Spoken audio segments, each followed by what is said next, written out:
Good afternoon everybody and welcome to today's After School Club, and as you can see it's going to be tennis related. Now don't worry if you haven't got a tennis racket, okay? You can use even your hand for today's activities, or even if you've got a frying pan at home, that would be perfect, just as good, okay? But you will need a ball or even some socks, okay? Paper won't work for this activity. So what we're going to do just for our start, for our warm-up, we're going to just explore moving with the ball on our racket, trying to keep balanced, okay? Or if it's on your hand, exactly the same. Try and keep the ball nice and balanced on your hand, okay? Get used to using both sides of the racket, okay? As you can see, like so. Once you're comfortable with that, okay? And remember, you shouldn't see the ball in the frame, okay? It needs to be on the strings, okay? Just explore moving the ball on the floor, okay? Or even hitting the ball up into the air, okay? Or down into the ground. Just get used to moving, exploring different areas, different ways of using the racket. Okay, so give that a go for a couple of minutes. Okay, then you're ready to get started on the next activity. Okay, children, on to activity number one. So for activity number one, we're going to talk and we're going to learn about the forehand technique. So for those of you who are right-handed like me, okay, obviously with your racket, imagine that you're shaking someone's hand. Okay, remember there's only one hand onto the racket, so I'm shaking someone's hand. Okay, I'm going to be striking the ball this way, so my body shape needs to be facing in a 90-degree angle away from the wall. Okay, obviously if I was left-handed, I'd hold it in my left hand and my body would have to turn around like so. Okay, because I'm right-handed, we're going this way. Okay, you need to be on your toes, okay, ready to step forward into the ball as you strike it. Okay, knees need to be bent. And all we're going to do is using the main part of our racket, the sweet spot, okay, which is the middle, we're going to strike the ball into a wall.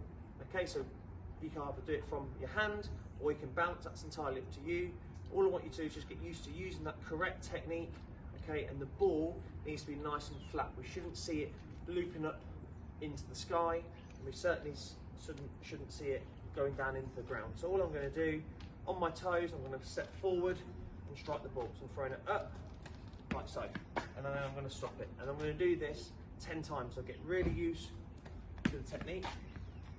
Okay, so I'm again focusing on the ball, eyes on the ball and the racket, making that good connection, okay, through the ball, against the ball. So do that a few more times, guys. Really get used to your forehand technique, striking through the ball. Okay, now on to technique number two, children. Okay, and this is probably what you guessed it, this is going to be the backhand. So as you can see, I've turned into a different position, okay, and all we're going to do, still using my strong hand, I'm going to pop my nearest foot to the wall forward, and I'm going to strike through the ball, okay, just like I did with my forehand, okay, once I make connection. Now, obviously, because we're using the backhand technique, we don't use the same side of the racket. Okay, because if we're using that way, we're going to try and hit this side of the racket, the ball will go over there. So we're going to use this side of the racket. So this is a little bit difficult. So I would suggest throwing the ball up, then looking to strike the ball. So throw the ball up, let it bounce, strike through. Okay, show you again, throw up, or throw the ball up, step into the ball, hit through. Okay, as you can see, the trajectory of the ball is still staying nice and flat. It's not scooping up high into the, up on the top of the wall. Okay, it's not going too low. Okay, just keep my eyes on the ball, like so. Okay, if you'd like to go with two hands, again, that's not a problem. You can use two hands. Okay, preferably I like one hand technique. Okay, still a backhand. Okay, so just really give that a go, guys. Have 10 efforts against the wall.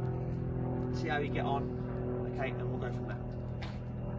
Okay, and on to our final activity for the day, children. So using both your forehand and backhand techniques, I'm now going to ask you to conduct a rally.